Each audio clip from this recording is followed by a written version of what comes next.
Yo, welcome back to another edition of the Cruising Podcast. I'm your host, Andrew Cruz, and today's Thursday, December 21st, aka happy birthday to my nephew, Donovan. Yeah, December 21st. Yeah, he was born on the winter solstice. Nice. Hold on. I think he was born on the winter solstice, and my niece was born on the summer solstice. I think that's what you call the summer one. Yeah, they were both. Yeah, man, it's kind of cool. That's pretty sweet. Also, my cousin gets married today. Congratulations to Amber and Manny. Hopefully on your nuptials. You know what I mean? Hopefully you hear this after you get married, but congratulations on the wedding. You know what I'm saying? I'm not going to do the rest because I don't know what Manny's background in life is. He seems like a really good guy, and I'm happy that he makes my cousin happy, and that's cool. Just know, just let Manny know that she has practically three older brothers. Just putting it out there. Just putting it out there. You know what I'm saying? Just to throw some things out there. But where you can find the Z Cruising Podcast is on Apple Podcasts, Spotify, Patreon, YouTube, and anywhere you can find podcast needs. That's where you can find Z Cruising Podcast. Where you can find the latest updates to the show is on Instagram at Cruising Podcast, also on Twitter at Nicetown Finest. So I want to speak on a situation. Now, I was going to speak on a situation that happened to me today, but I won't. All I want to say is, man, there's things in the works. God got me. I appreciate the blessings that I was given. I could have went off the deep end today.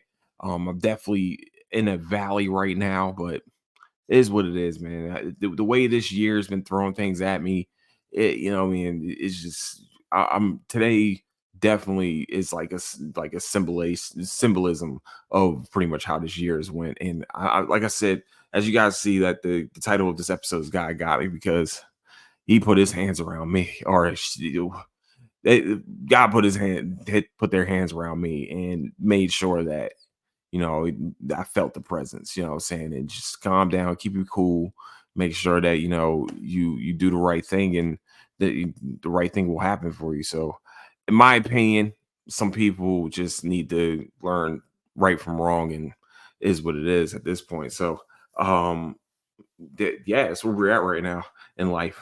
So yeah, man, I don't know why, but if you know me, I have really struggled with my mental health for sure, and also have really struggled with my anger over the years. That's definitely one of the bigger things, but I feel like I'm getting better. I feel like the older I've gotten, the more I can keep it in check, the more it doesn't go abundantly over the jar. It goes to point to the jar right now.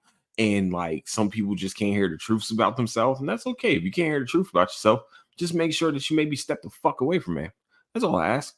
Leave me the fuck alone. Like I didn't do anything. I feel as though I didn't do anything to warrant the actions, but that's just what it is. So especially some of the words that were said, and some of the people in position that they probably should not be in because they were poorly trained, or sadly were given a position because they snitched.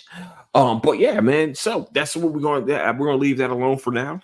We're gonna continue on with our Christmas list because no one's taking away the Christmas cheer from your boy. But I think I forgot. And no, I did do welcome to the Cruising Podcast. I did do that, right? Yeah. One more time. Welcome to the Cruising Podcast. I'm your host, Andrew Cruz, and today is yeah. No, welcome to the Cruising Podcast. I'm your host, Andrew Cruz, and this is the podcast. What am I doing right? Okay, guys, just a disclaimer. It is 12:30 in the morning right now. I am mentally and physically drained like a mug. I am so sorry. But where you can find the Cruising Podcast is on Apple Podcasts, Spotify, Patreon, YouTube, and anywhere you can find podcast needs. That's where you can find the Cruising Podcast. You know what I'm saying? That's where you can find us. And because I know now that I said it earlier, I'm going to leave it alone now. Hey, this thing is unedited. As you guys probably know, my brain is completely scrambled right now. So I'm trying everything in my power to like keep my cool. And it's been amazing. It's been an amazing ride today. But we're gonna start off with the Christmas movies list. Really, this first one is kind of like a Hanukkah movie list, but it's we gotta put it in. Adam Sandler's Eight Crazy Nights. Yo, when this movie first came out, this it was really disheartening at one point, but it was hilarious. It's a funny movie, great movie. It's an animated movie where Adam Sandler is pretty much the town drunk where who should have made it to like the big time in the basketball world. Pretty much, you know, if you know Adam Sandler's story, Adam Sandler always wanted to be a basketball player, or you know, you always see him hooping, and that's really what this story is like centered around a drunk ex basketball player, ex basketball star who is also a referee and goes through 8 crazy nights, pretty much for the Hanukkah. And hilarity ensues. I think he does great. Who does he live with? It's not his uncle. I know his family, and his, you know, he got like the whole fur. He got like they both are short and everything like that. He lives with him. No, that's right. He gets on house arrest with them, or really like kind of like probation. He can't leave the town, things like that, because he got caught pissing on something. But overall, this movie is so underrated to me as a Christmas movie. It's a great one. I love it. I will continue to watch it all my life. I would show my kids this movie. I love 8 Crazy Nights. It's beautiful to watch. Okay, this one's going to be a little surprising to you guys. Yeah, I have my notebook. Look at this, guys. My notebook. Y'all see the notebook? Ooh. See, now, if you're going to be a Patreon member, I might take a picture of the notebook, let you guys see, because it's got a cool, like, little Batman thing on it. I found it at Palooza from these people. They run the Houston Toy Museum, and they had one of these, like, replicas. I want to show y'all. Hold on. Let me show y'all. For my YouTube and Spotify people, look at this. Yeah, boy. Ah, yeah. Big fine. Cost me a lot of money. No, it didn't cost me that much. It's pretty cool. I ain't gonna lie. But yeah. So this is where I write down stuff for the pod. So all right. So I did put Batman 2 as a Christmas movie. If we're being honest, it was centered around Christmas. It continued on around Christmas. That's all I can really give you guys. And when I say Batman 2, I'm talking about Michael Keaton, Michelle Pfeiffer as Catwoman, which, let's be real for a second, who in the 90s, if you say you were going, what is that? Something in my beard. I don't know what that is. Um, yo, it's so weird to have a beard right now. Oh my gosh, this shit get long, baby. Okay, sorry. Back on track. Michelle Pfeiffer, let's be real, man. Who did not wear, like, as females wise, who didn't wear the cat suit, the Catwoman suit? That was the hottest thing going in the 90s. And also Batman 2, once again, like I said, did she blow up like a store that's like, it looks like Wanamaker's? For my Philly people, Wanamaker's is like um one of the first department stores, if I remember it, like John Wanamaker actually, when I think about it, John Wanamaker was the first like male clerk or attorney, not attorney general. It's something with the mail. He was the first one. Like, it's kind of cool. I read it. You know what? I did a project on Wanamaker because I used to go inside the Wanamaker building all the time. And my mom used to, you know, that was kind of like her daily walk was John walking around Wanamaker's. Beautiful place. Wanamaker's is the one with the pig. I actually have a picture of that. There's like a big ass like gold pig in the middle. And then when you walk into Wanamaker's, I know this is, I'm sorry, this is going on. When you walk into Wanamaker's, the first thing you see in like the big hall is a big ass like piano with a bunch of shit going on. Organ. It's an organ. Yeah, this one's an organ. So the organ is like you're walking in and you see it like on top of everything. And I don't think I've ever seen it played. But yeah, and also if you want to, if you ever walk in there, I think they probably changed it by now. But it was like an old mailing area too, where they had like little mail slots and things like that, because Wanamaker's was one of those, like, was kind of almost a post office too. This is pretty sweet, yo. I'm not gonna lie. He postmaster general. I think he was the first postmaster general. That's what it was. Yeah, he was like the first postmaster or something like that. Like he was elected to that position. It's pretty cool, man. John. I mean, especially yeah. If you guys get a chance, Wanamaker's definitely have a lot of history inside of it. All right. I don't know why I did Batman too. All right. because y'all not gonna agree because you suck. You know what I'm saying? You can't have fun with it. Now playing. You guys don't suck. You guys are awesome. You guys are beautiful, and I love all of you. All right. I know people hold this near dear to their heart, but to me, Santa Claus 2 was better than Santa Claus 1. This is one of those rarities where the second one is better than the first, in my opinion. I love that, Tim Allen got the suit, I'm sorry if I'm spoiling this 35-year-old fucking movie for everyone, but Tim Allen got the powers of Santa by pretty much Santa falling off of the roof and breaking his neck. I think that was like a good, hey, look, kids, you take someone, it pretty much it does prepare you for life because I mean, you could be at your job, something happened to you at your job, they have somebody ready for you literally before the shift ends.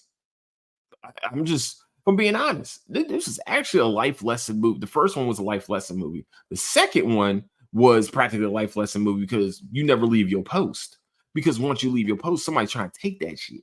And even if you artificially make that mug, I thought the second one was better because everybody was older. The kid was older. The kid was on the what was he? He was on the naughty list. He ended up being on a naughty list because he was doing like graffiti and stuff, and Santa had to go. There was another Santa Claus. I like how it's called the Santa Claus. I never really got it until I got older.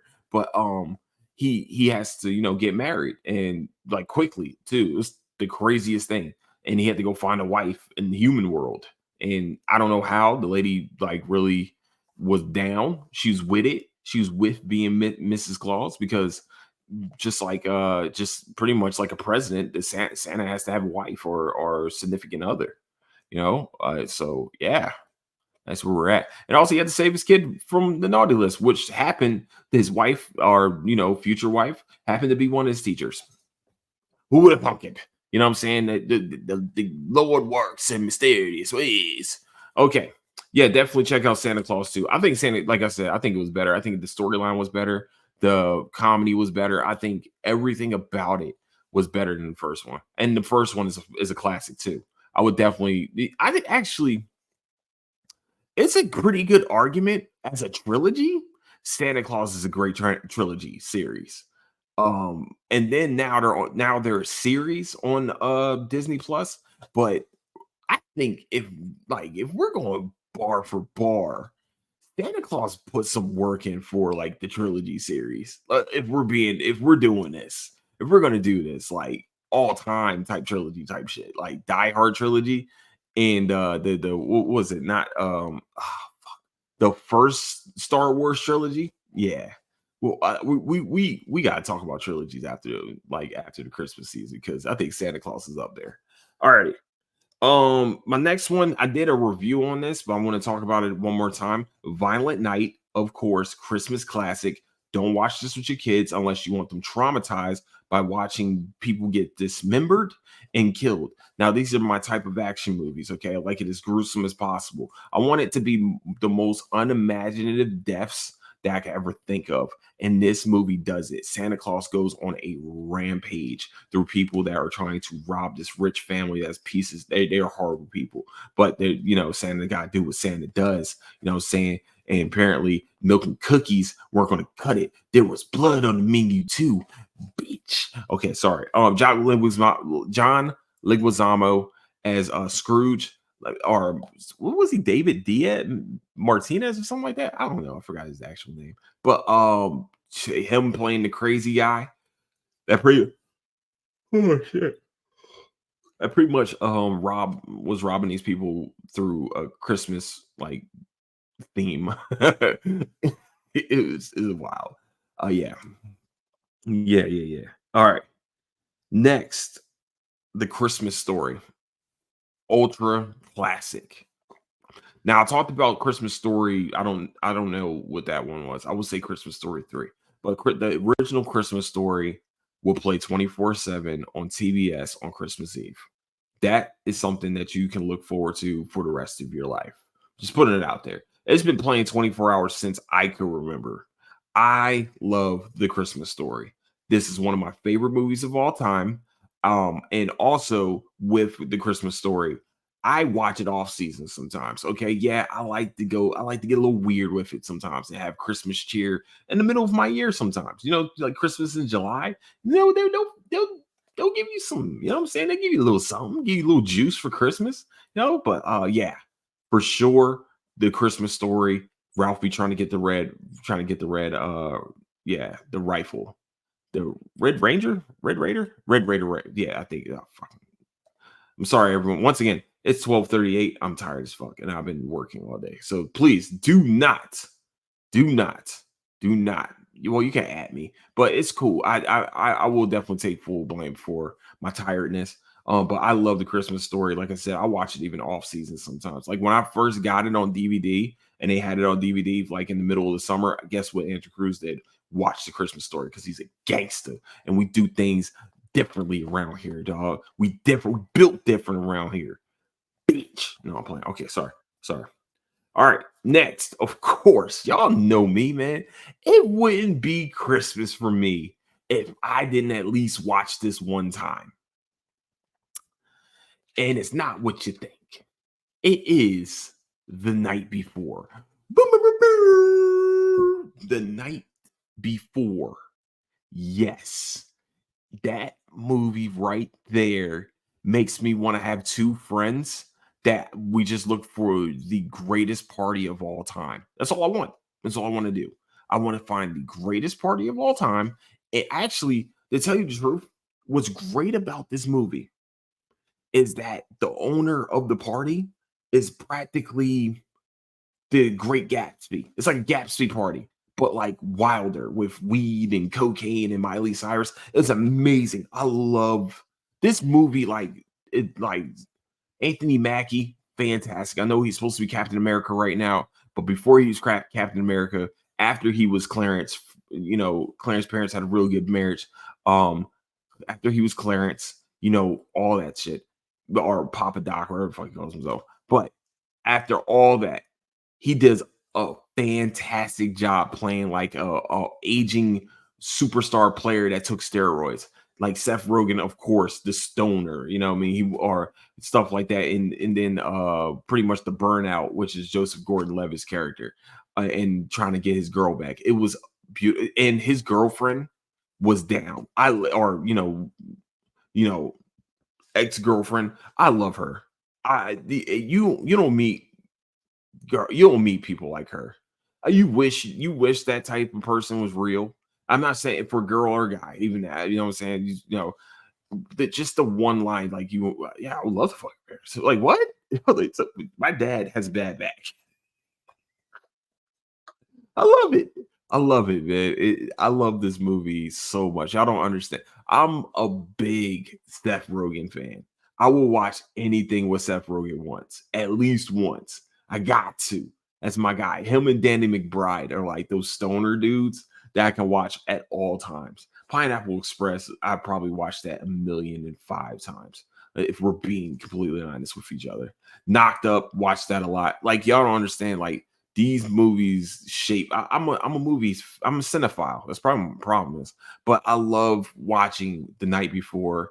When it came out, I was like, I have to see this because first of all, Seth Rogen, and then and Mindy Kaling. I might have said her name wrong. I'm sorry. She kills it in this joint too for like the short period, little short burst that she has. Oh my gosh, she's still seen sometimes, except for the when James Franco shows up. You see my dick? You like my dick? He's out there. I'm not sucking it. I like. I'm sorry. One more thing. He said, "Man, are you gay? Are you curious?"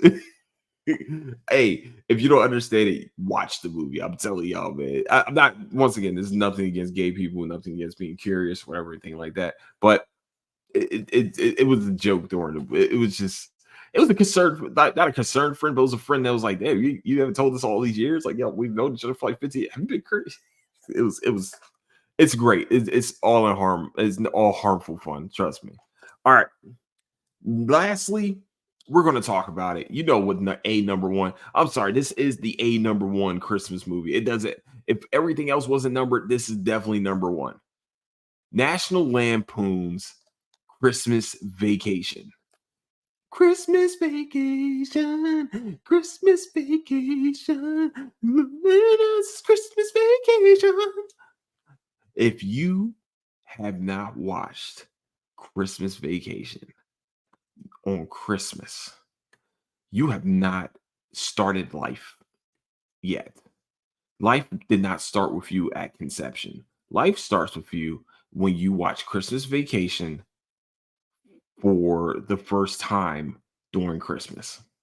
Christmas Vacation is like on par, one of the greatest comedies of all time. And if you have a problem with me saying that, fight me. Okay. I don't care. I love Christmas Vacation. I love when Clark Griswold goes off when he gets the Jelly of the Month card. Okay. My mom has a shirt. I got it for Christmas where you read it all the way down. It's everything that he says during the whole time, during that whole rant. And that's one of the greatest rants of all time. He said, Hallelujah, Happy Hanukkah. Where's the eggnog? I love it, man. Oh my gosh, I love it. I can watch it when he's watching like the home movies and he gets like taken out by whoever opens up that. He gets home alone in this movie, by the way. It's a beautiful time. Okay. Oh yeah, honorable mention, definitely Home Alone for sure. Like Kevin McGowan, like those have to be the worst parents of all time. Actually, I probably know one, but we're not going to go there. My bad. We're not going there. But the worst parents of all time is definitely gotta be the McAllisters. But yeah, he it's in that movie was made in the 80s and it still stands the test of time. Deservedly so. It stands the test of time for sure. I love that movie. I think that is a family staple. When we first watched it, this is the first family staple. It's definitely Christmas Vacation. After that, it's the Christmas Story for sure. Those two have been were stable horses for at least 5 to 10 years for your boy. I ain't gonna lie to you. They were definitely that like most of these are kind of newer. No, most of them, yeah, most of them are kind of newer for me. I know. Eight Crazy Nights is probably the next eldest one. Maybe Die Hard. Well, Die Hard, of course, but the Die Hard's a Christmas movie. Um, yeah, yeah. Santa Claus. I think the original Santa Claus came out like 95, something like that. He was definitely doing, if I remember correctly, this is right after Home Improvement. I think. Don't at me. I mean, well, at me because I would like to know. I would constructively at me about this. But yeah, so that is the pod for today. Hopefully, you guys have taken notes on which movies you should watch. Make sure you keep your smile on your face. Make sure that every time I know what I'm coming home to, man. I'm coming home to three little dogs waiting for treats. Okay. Y'all seen videos of them. You know what I'm saying? If you haven't, go check out the Instagram as they will like literally harass me until I get them a treat for sure. You know what I mean? I got family, you know what I'm saying, that's coming in. I got family here. So I'm gonna continue to keep my Christmas cheer, keep my Christmas happiness, man. Remember that you have people that love you. That okay, even if it feels like you don't, I am always a DM slash email away. Just putting it out there, especially if I don't know you, I'm there. So, but with that, I want to say I love all of you. Where you can find the Cruiser Podcast is on Apple Podcasts, Spotify, Patreon, YouTube, and anywhere you can find podcast needs. That's where you can find the Z Cruiser Podcast. Also, where you can find latest updates to the show is on Instagram at Cruiser Podcast, also on Twitter at Nicetown Finance. And with that, I would like to say I love all of you. Stay safe out there. Enjoy your Christmas. Sorry. Please leave a 5-star review on Apple Podcasts and also on Spotify. And let me know how you're doing. You know what I mean? Let me know how you're doing on Spotify. And also, like and subscribe on YouTube. That'll be great. So with that, I would like to say I love all of you. Don't do anything I would do. Catch you guys later. Deuces.